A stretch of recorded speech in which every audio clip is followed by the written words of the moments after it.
The room was quiet, dimly lit by the soft glow of a hanging bulb that flickered slightly. Miriam sat on the edge of the bed, dressed in a traditional red bridal outfit, her hands trembling as they clutched the hem of her scarf. Though she had worn a bridal dress once before, this night felt unfamiliar, even frightening. Her heart raced not with excitement, but with dread, a dread she could neither explain nor ignore. It wasn't fear of a stranger. In fact, she knew this man all too well. Sadiq wasn't just her new husband. He had once been like a younger brother to her. Memories of Fayaz flooded her mind, how he used to hold her hands, make her laugh, and whisper dreams of their future. Those dreams had shattered in a brutal car crash that left her a widow far too soon. And now, after months of mourning and pressure from her in-laws, she found herself back in a bridal room, waiting again, this time for someone she once treated like a child. Sadiq had been just 16 when she first entered this household. She remembered him trailing behind her, sharing his school problems and dreams, asking her for advice, even confessing once about a girl named Nagina who had broken his heart. The door creaked open, snapping her out of her thoughts. Sadiq stepped in, tall, composed, yet distant in a way she hadn't seen before.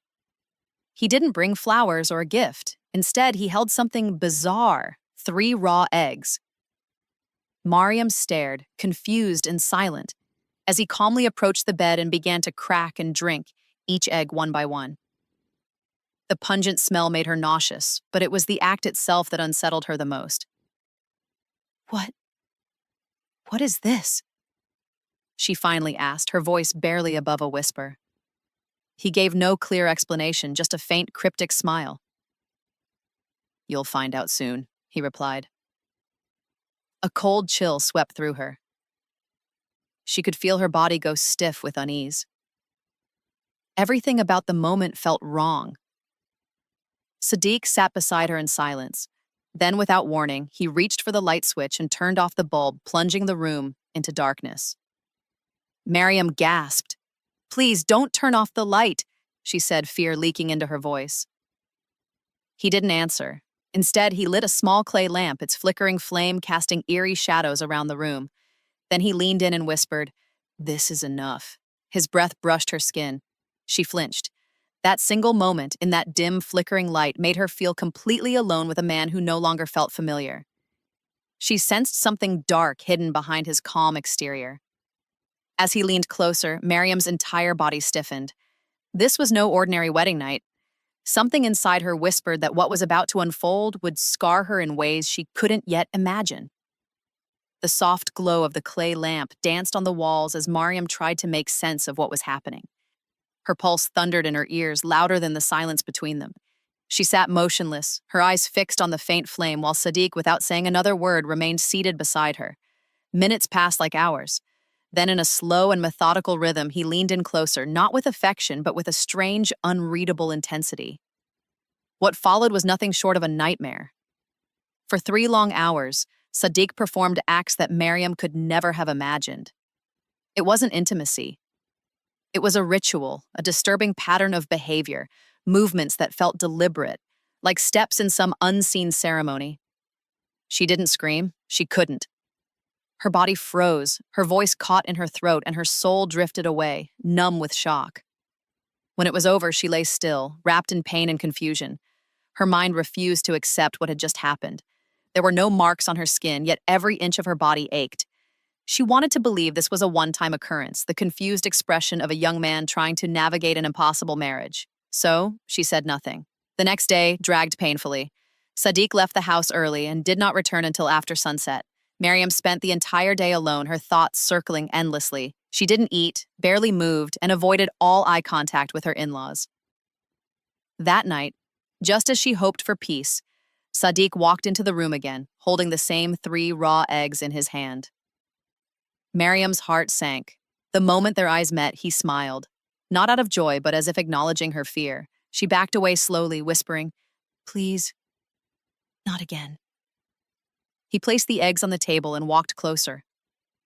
"You're not just my brother's widow anymore," he said coldly, "but you're my wife now. I have a right to you." His words stabbed deeper than any physical wound. Mariam tried reasoning with him, reminding him of their past, of how she'd treated him like family. "I gave you nothing but love," she said. You were like a son to me. How can you do this?" Sadiq's expression hardened. "Those 3 hours with you, they changed everything for me. You think I don't know what I'm doing? I've waited years for something to heal the fire inside me, and now I've found it." Miriam's knees weakened beneath her. She stumbled backward, shaking her head. "This isn't love, this is cruelty." But he was unmoved. He approached her again, picking up the eggs and drinking them slowly, one by one, before forcing her down again, repeating the same horrific ritual as the night before. Her cries were silenced by his threats. He warned her not to make a sound or she would suffer more. As the hours dragged on, Miriam's soul shattered further. She was no longer a wife nor a widow. She had become a vessel in a twisted game she didn't understand, a prisoner within her own marriage. Miriam woke up the next morning feeling like a shadow of herself. Every part of her body ached, but worse than the physical pain was the emotional weight pressing on her chest. She struggled to walk, her legs trembling beneath her, her spirit worn thin. The thought of facing another night like the last two made her sick with dread. Throughout the day, she moved around the house like a ghost. Her mother-in-law noticed something strange about her demeanor, how pale she looked, how distant her eyes were. But when asked if she was feeling unwell, Miriam simply nodded and forced a smile. What else could she do? Who would believe her if she spoke the truth? By the time evening came, she had convinced herself that maybe, just maybe, last night was the end of it. Perhaps Sadiq had gotten whatever twisted satisfaction he sought and would leave her alone. But the moment he entered their room carrying 3 raw eggs again, the hope shattered. His smile was calm, too calm, like someone who had complete control and knew it. Miriam stepped back instinctively, her hands trembling. "Please," she whispered, voice thin with desperation. "I can't. Not again." Sadiq ignored her words and went through the same motions, cracking and swallowing each egg one after the other. Miriam stood frozen as tears welled up in her eyes. She remembered her first husband, the gentle way he had treated her, the respect he gave her body and soul. This man, this boy, had none of that. She tried once more to reason with him, clinging to the last threads of compassion. "You were like a child to me. I held you when you cried over Nagina. I stood by you like family. Do you really think what you're doing is right?" His eyes flared with something dark. "You don't understand what it's like," he said sharply. "To burn inside every day, to be left behind like trash. Nagina broke me, and now I'm putting myself back together, piece by piece. You're just a part of that." His words terrified her more than any act of force. He wasn't just satisfying desire, he was using her for something else, something deeper, something she didn't yet understand. Again, he moved toward her, rougher this time. She tried to run, but he grabbed her arm and pulled her down with terrifying strength. As she cried out, he covered her mouth and threatened her with more violence if she made another sound. What followed was more brutal than the previous nights. This time, her body gave out. Her cries were muffled, but her pain was real, undeniable, and gut-wrenching. Afterward, she lay curled on the floor, broken and silent. Sadiq didn't say a word. He got up, cleaned himself, and left the room as if nothing had happened. Miriam crawled to the bathroom, her vision blurred with tears, her mind spiraling. She turned on the shower and stood beneath it, fully clothed, letting the water pour over her shaking body. The pain, the humiliation, the filth, none of it washed away. She was trapped. And no one knew. The nights turned into a blur of pain and dread. For 12 consecutive nights, Miriam endured the same torment. Every evening, Sadiq would return with the same unsettling routine. 3 raw eggs, a chilling silence, and the same whispered threats. And each night, she lost a little more of herself. Her body ached constantly, but it was the emotional erosion that truly haunted her. She barely ate. She hardly spoke. The once lively and resilient Mariam now flinched at the sound of footsteps, avoided mirrors, and kept her gaze fixed on the floor whenever she crossed paths with Sadiq or his parents. Still, no one noticed, or no one dared to ask. The silence of the house was a betrayal in itself. But one afternoon, as she walked slowly through the hallway, her mother-in-law noticed her limp. Her gaze lingered a bit longer this time. "What's going on with you, Miriam?" she asked, a mix of concern and suspicion in her voice. Miriam opened her mouth to speak, but choked. How could she say the words? That the boy they had once nurtured with love was now using her for some dark spiritual purpose. That he wasn't just forcing himself on her, but performing some sinister ritual as if her suffering was a necessary component. Still, the dam inside her cracked. She collapsed into tears, shaking uncontrollably, sobbing like a wounded animal.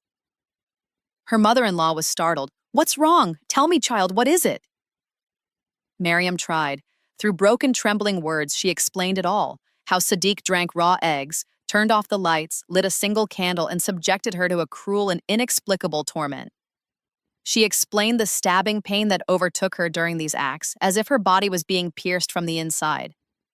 She confessed she feared he was using her for black magic. Though she didn't know the exact purpose, she could feel something was deeply unnatural. But her mother-in-law's face twisted, not with horror or pity, but anger. "Do you even hear yourself?" she snapped. "You're accusing your husband, my son, of something so filthy, of some witchcraft? Shame on you, Miriam." Miriam was stunned. "You think I want to say these things? You think I enjoy being like this?" "You're bitter," the woman spat. "You can't let go of your dead husband. You want sympathy. Maybe you never wanted this marriage in the first place. Maybe that's why you're making up lies." Miriam felt the world collapse around her. This woman, her aunt, her mother-in-law, her last source of shelter, was now her enemy too. She realized then that she had only two choices: continue enduring this nightmare in silence, or leave the house with nothing, no family, no support, no roof over her head. And Miriam chose to leave. That night, with trembling hands and a small cloth bag, she stepped out into the night. But before she could close the gate behind her, her father-in-law returned home. When he saw her weeping in the dark, clutching a bag, he knew something was deeply wrong. Miriam stood silently at the gate, her eyes swollen with tears, clutching the small cloth bag that held the last remnants of her dignity. Her father-in-law, upon seeing her state, rushed forward. "What's going on?" he demanded, guiding her gently back inside. Once seated in the living room, he urged her to speak. For a moment, Miriam hesitated, afraid, ashamed, uncertain if he too would turn his back on her like his wife had. But then, something in his tone, his concern, gave her the courage to speak. She told him everything, this time with no filters, no restraint. She detailed the horror of those nights, Sadiq's disturbing rituals with raw eggs, the candlelit darkness, and the unbearable physical torment. She explained her fear that he was using her for black magic, some revengeful ritual directed towards someone from his past. She told him about the threats, the emotional breakdown, and how she felt more like a cursed object than a human being. To her surprise, he didn't lash out. He didn't question her sanity or accuse her of lying. He simply sat there, silent and still, his face pale and jaw clenched. When she finished, he stood up and said firmly, "You're not going anywhere. You'll stay right here, and I promise you, if even half of this is true, I'll make sure you get justice." The next morning, he confronted his son. Sadiq didn't deny it. In fact, he tried to turn the narrative against Miriam. "She wanted this," he said coldly, "Ashan. She begged me to make her feel something again. She played the grieving widow act, but I know her better." His father slapped him hard across the face, the sound echoing in the room. "Enough! Don't you dare lie to me." Miriam thought this confrontation would bring resolution, but it was only the beginning of another nightmare. Sadiq refused to divorce her. Instead, he accused her of seduction and manipulation. He claimed she tempted him into these acts, and now, with guilt eating her alive, she was blaming him. He even suggested she was the one involved in black magic. Miriam's heart broke all over again when her mother-in-law, standing beside her son, nodded in agreement. "She's poisoned this house. Ever since she came here, nothing has been right." Only her father-in-law stood by her, a lone voice of reason in a house now boiling with tension. He told her she must file for khula, a legal Islamic separation, because waiting for Sadiq to release her would be futile.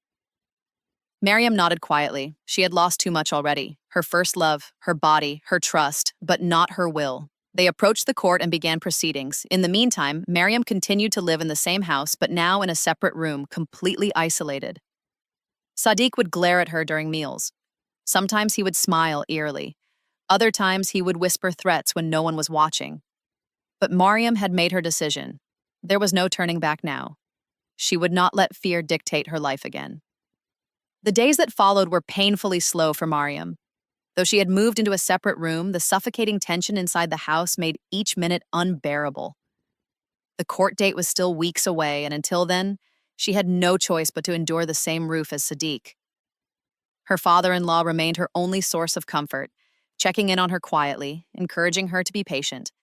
Her mother-in-law, on the other hand, refused to speak to her at all, often muttering curses under her breath whenever their paths crossed. Sadiq, however, was far from silent. Though he could no longer touch her physically, he made sure to torment her emotionally. He would laugh at her pain, smirk during meals, and often leave cracked eggshells outside her door as a sick reminder of what she had suffered. But one evening, something unexpected happened that changed everything. There was a loud knock at the front gate. Mariam, who had been sitting silently in her room, heard voices, one of them unfamiliar and distressed. Curiosity and unease pulled her out. When she stepped into the hallway, she saw her mother-in-law at the entrance, yelling at a woman with disheveled hair, red eyes, and a baby in her arms. "I just need to see Sadiq," the woman begged, her voice trembling. Mariam's heart stopped. She recognized the face instantly, Nagina. Her mother-in-law's rage exploded. "You shameless girl, you ruined my son once already. Now you're back with this filthy child. Get out!" Mariam, shocked and speechless, watched as Nagina dropped to her knees. "Please, I made a mistake, but now I have a child. He's dying in the hospital. I need to speak to Sadiq just once. I swear I won't ask for anything else." Mariam saw the desperation in her eyes, the kind only a mother could understand. Before her mother-in-law could push the girl out physically, Mariam stepped forward. "Wait," she said softly. "Let her speak." Her mother-in-law turned on her furiously. "Of course you'd defend her. You're both the same, liars and homewreckers. You've poisoned my son, and now you bring another one like you to finish the job?" Mariam didn't flinch. She stared at the older woman calmly and said, "Just hear her out. If you truly believe your son is innocent, what's the harm in letting her speak?" With great resistance, Nagina was allowed inside. Once in the living room, she opened up everything, how she had once loved Sadiq but rejected him under family pressure. She admitted she'd used him, and now her child was in critical condition. She suspected something was spiritually wrong with her son, and in her desperation connected the dots back to Sadiq. She begged Mariam and the family to help her reverse whatever had been done. At first, her words seemed insane, but Mariam suddenly understood. Everything made sense now, the rituals, the eggs, the eerie calmness after Sadiq's sessions. It wasn't just revenge through abuse. Sadiq had been using her body as a vessel for dark magic, with Nagina and her child as the ultimate targets. Mariam's voice trembled as she whispered, "Oh God, all this time, it was for her." The air inside the house turned heavier than ever. Nagina sat sobbing on the couch, her face buried in her trembling hands, while Mariam stood frozen, piecing together the chilling reality. The eggs, the strange candlelight, the ritualistic pain she endured every night, it had all been part of something far more sinister. Sadiq hadn't just been cruel out of lust or grief. He had been systematically using Mariam for black magic, targeting Nagina and her child in a sick game of vengeance. Just then, the main door creaked open. Sadiq entered, unaware of the storm that awaited him. The moment his eyes landed on Nagina, he stopped dead in his tracks. His expression turned cold, unreadable. His mother rushed forward, fury in her eyes. "Is this true?" she barked, her voice trembling. "Have you been doing dark rituals to harm a child, my grandson?" Sadiq's jaw tightened. For the first time, he didn't deny it. Instead, he looked at Mariam, then at Nagina, and finally muttered, "She left me to rot. She humiliated me. And now she's living happily with a family? Why should she be spared?" The silence that followed was deafening. His mother's hand struck his face so hard that the sound echoed across the hall. "You've brought shame to us all," she shouted. "You used your dead brother's wife for black magic. You used her body like a tool. What kind of man are you?" Miriam stepped forward slowly. Her voice was firm but laced with sorrow, and I stayed silent, thinking maybe I could survive, that maybe he'd stop. But it was never about me. It was about destroying someone else using me. Sadiq lowered his gaze. I didn't know it would go this far. His father, who had just entered after hearing the commotion, stood still for a long moment before finally speaking. You will fix what you've done. You will stop every ritual. Apologize to both of them. And then you'll leave this house until the court decides what to do with you. Sadiq didn't resist. Something in him had broken. As Nagina stood and slowly backed away, her son's fragile life flashing before her eyes, Mariam simply turned away, done with the pain, done with the fear. Sadiq stood motionless for a long time, the sting of his mother's slap still burning on his cheek. But something deeper had been wounded, his illusion of control. For the first time, he wasn't just facing consequences, he was facing shame. Quietly, without protest, he gathered his things and left the room. His father followed, making sure he didn't retreat into another act of denial. Mariam remained behind, eyes fixed on the floor, her body trembling with exhaustion and relief. She wasn't sure what would happen next, but at least the truth was no longer buried in silence. Nagina sat quietly too, the tears still streaming, but her voice had returned. I didn't come here to ruin anyone, she whispered. I only wanted him to stop. My son is fighting for his life. I needed answers. Mariam looked at her and gave a weak nod. You deserve them, so did I. That night, the house was quieter than it had been in weeks. Sadiq had left for a nearby village where a trusted religious scholar was known for breaking black magic rituals. Under his father's strict supervision, he confessed everything, his motives, his actions, and the name of the sorcerer who had guided him. The scholar was horrified. A special prayer was performed that very night to reverse the evil done, and instructions were given to burn the remaining items used in the rituals. When Sadiq returned the next day, something in his eyes had changed. The arrogance was gone. He went straight to Nagina and apologized with trembling lips. I was wrong. I lost myself. Please forgive me. I don't want your son to suffer because of me. To Mariam, he fell to his knees and said, I've destroyed the very soul of someone who treated me like family. I don't deserve your forgiveness, but I beg you for it anyway. Mariam didn't speak right away.